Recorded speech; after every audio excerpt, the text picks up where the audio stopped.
ए उठ के बच्चा बैठो।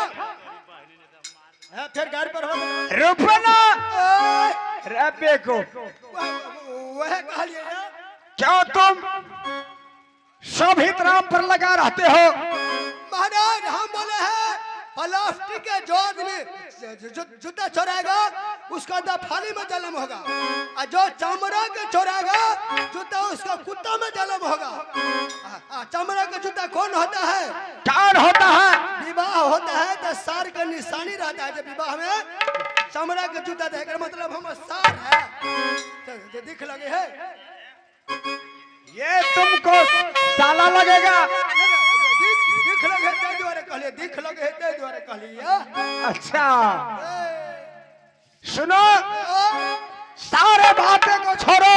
कला से कला आज तुमने बेतिया फोन करोगे। कला बेतिया फोन करो। काजल किरण साथ साथ उनको सहेली परवीन बब्बी दोनों सहेली आएगी। अच्छा नित कला पेश करेगी। नित कला सुनकर मोहब्बत को जनता सुनकर दंग दंग दंग हो जाएगा।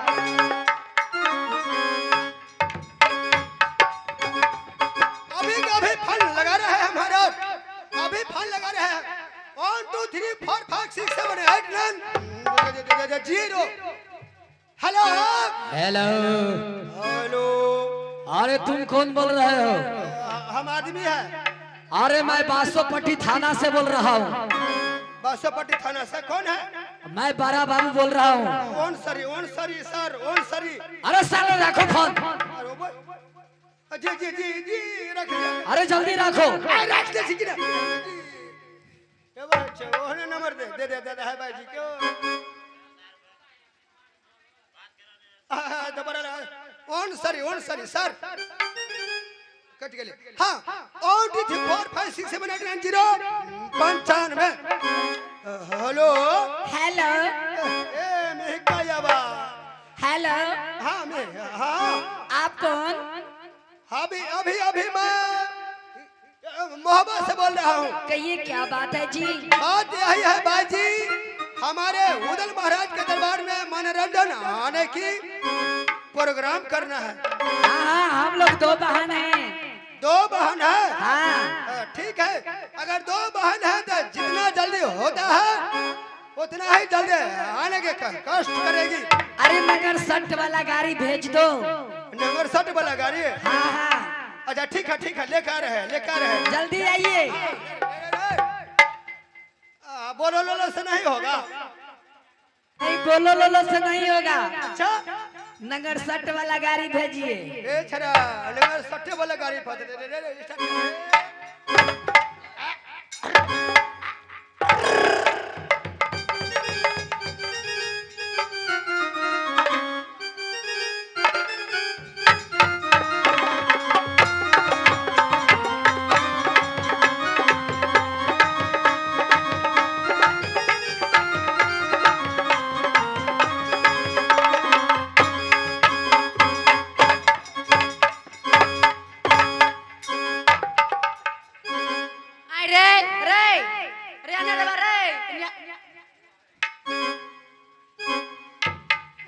के बच्चे हर रोजादी के लड़के तुम तो खटिया खड़ा कर रे ये गाड़ी हक छी।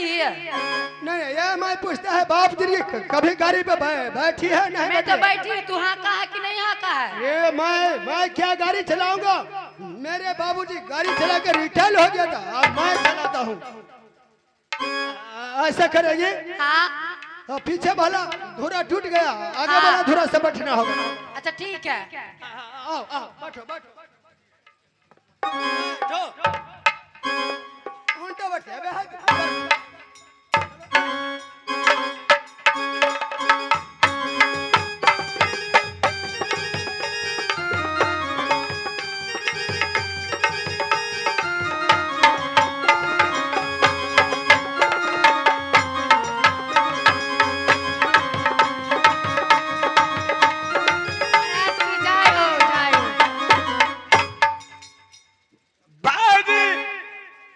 बाबूजी। बहुत दिनों की बात तुमने मेरे दरबार में आई हो, हाँ मेरे लायक गाना जानती हो, हाँ जानती हूँ।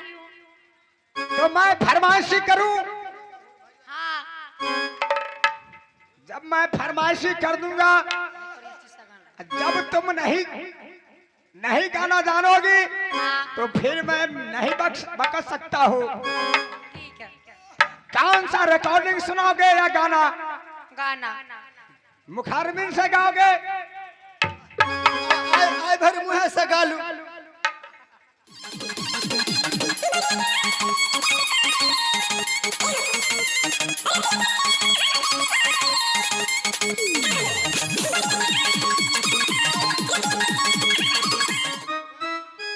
रुपना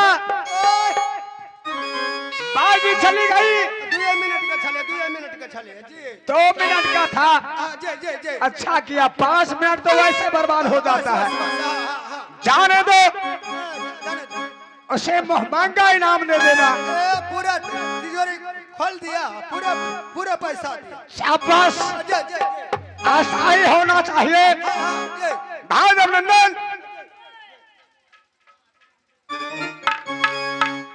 राज भब्बा खानदार आज ना जाने कितने दिन हो गया,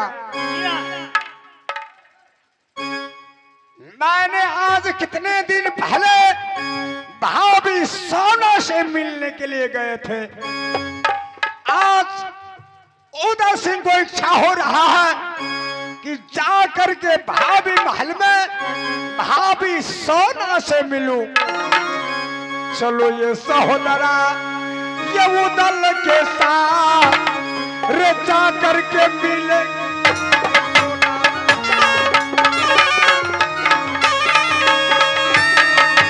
भैया चलो उनके साथ, भैया चलो उनके साथ रे जा करके मिले भाभी सोना से।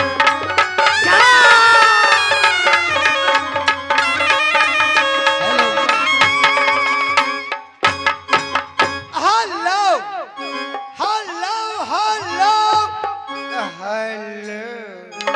आगे हमारे श्रीमान जी कौलेश्वर स्थान माने कल्ला निवासी रामनाथ यादव जी, रामनाथ यादव जी कौलेश्वर स्थान के रहने वाले हमारे उदल महाराज को रोल देखते हुए ये 51 रुपया से कदर किया है।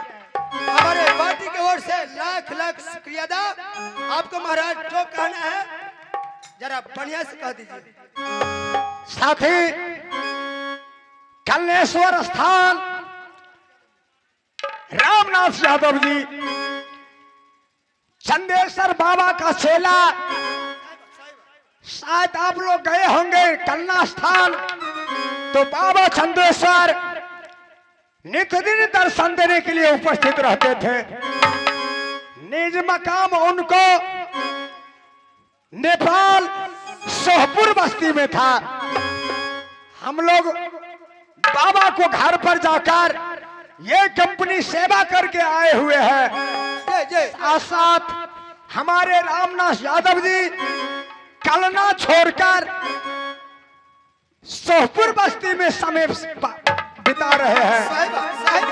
वहां से चलकर आज मनपुर बस्ती मैया दुर्गा की प्रांगण में आकर उदल रोल देखते हुए 151 रुपया से सम्मान किए।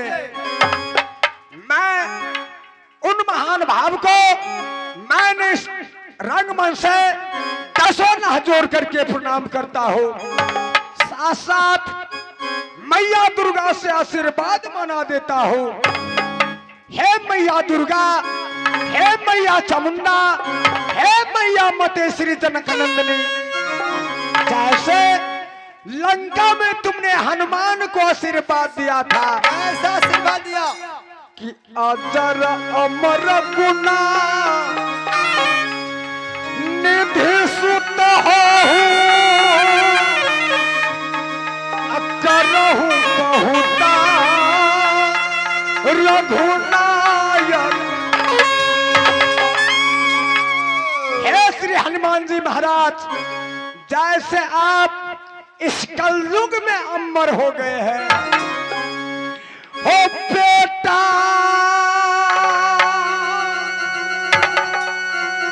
यमरा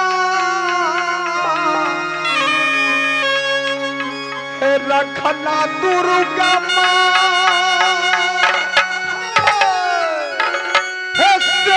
में सपाई मैया दुर्गा मेरे साथी।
सोना से मिलने के लिए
भगवान के ऊपर थूक डाली। जाओ फूला जाओ, पारसा उठेगा तुमको नगर मोहब्बा से। गया बाबा रियाई न फूलबा कल कल जुग के जाय बराबर हम ठोकर तुमको देंगे दुनिया।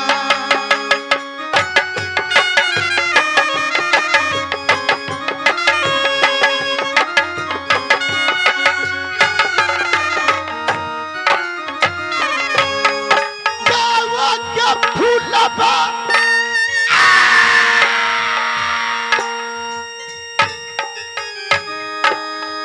गरदा मोहि पाल के बेटी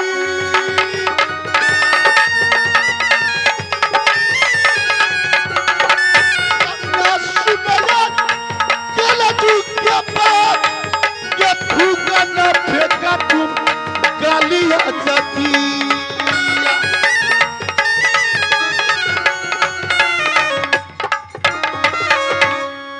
अब कलयुग मोहब्बा में कैसे माया विस्तार करता है। अब मैं यहां से जा रहा हूं जहां राजा श्यामदेव की बेटी सोना सोना जहां बैठी शाल बरन की ओ सोना तापर दिया सूरत भगवान। घर में हम यज्ञ सोना देंगे के लगाई नामन काला चूक हुआ इस सचूक में।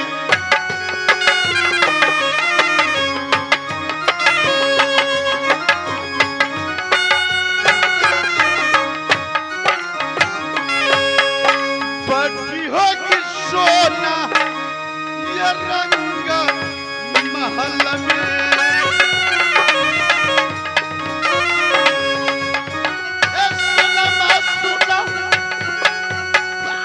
कलजू के बाद यादा कलजू तोरे रंग भवान में।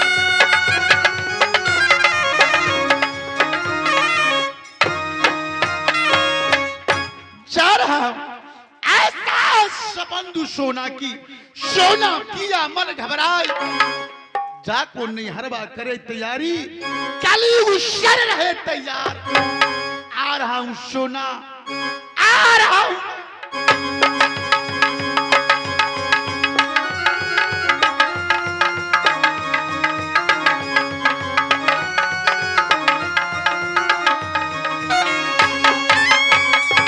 इस समय मैं अपने महल के अंदर में आराम करती हूँ क्योंकि न जाने मेरे देवर जी आएंगे।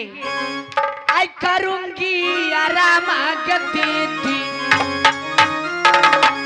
महलों के पास करूंगी आराम के अपने महल।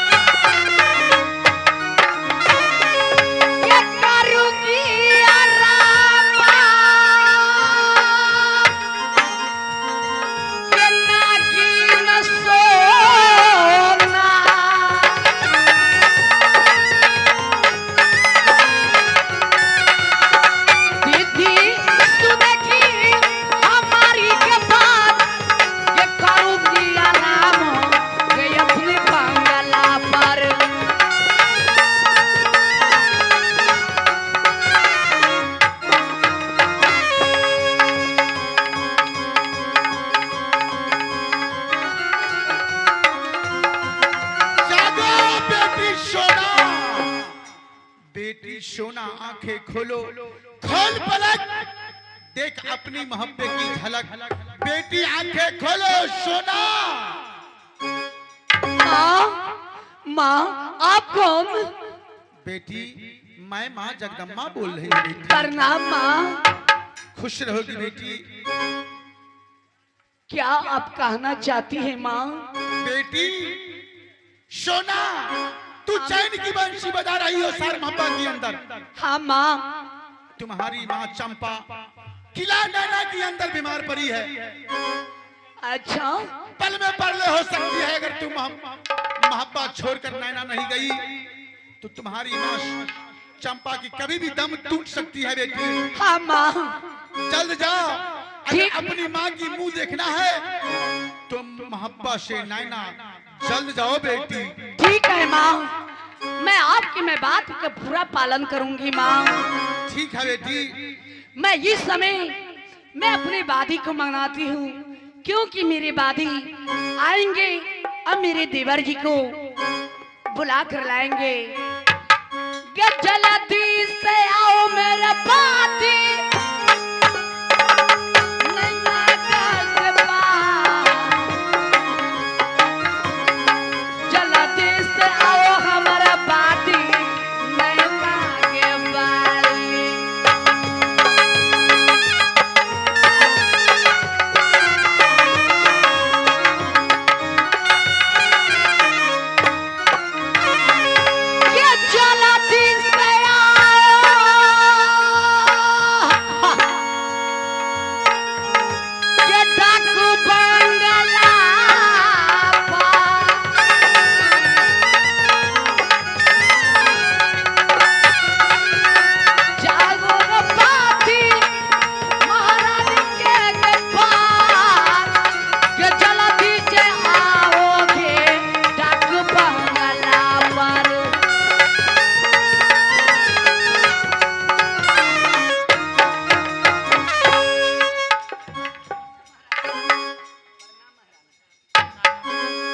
खुशी रहो बादी, जुग जुग जियो बादी।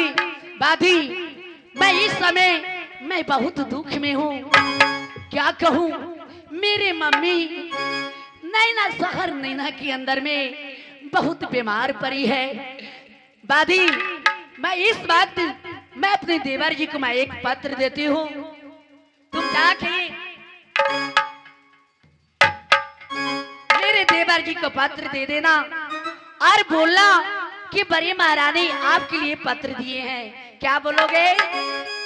अच्छा, लिखती हूँ देवर जी खून से सियाही मत समझना। लिखती हूँ खून से देवर जी सियाही मत समझना। मरती हूँ आपके लिए अब दगा मत समझना। बाजी, तुम जल्दी से जाओ, जल्दी से बोल के आना। क्या? जल्दी जाओ बादी।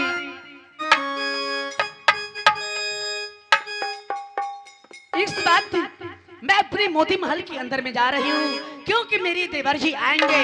आ जाती है सुन आगे दीदी बंगला के पास, जाती है सोना माखिया अपनी बंगला।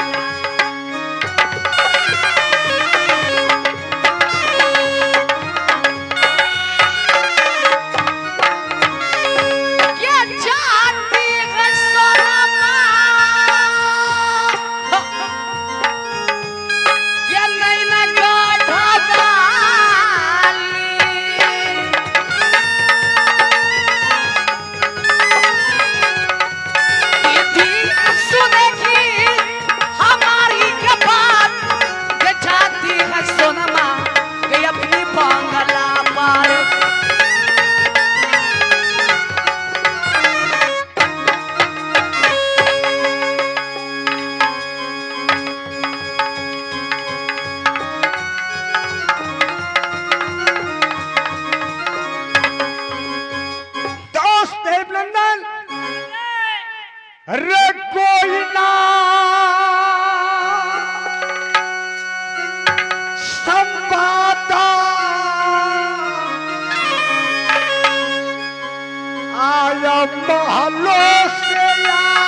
देर आराम करूंगा सर मोहब्बा को अंदर चलो कोई किला को ऊपर हमला करते हैं। धीरे धीरे रे मरा, अच्छा धीरे सब कुछ हो, मालिन सींचे सौगड़ा, ऋतुआ में फल हो। फूल अभी रोपोगे तो नहीं होगा, उसको समय देखना पड़ेगा। इसी प्रकार अभी कुछ बैठो, समय आएगा अपने आप फूल खिल जाएगा। धान है प्रधान, धान है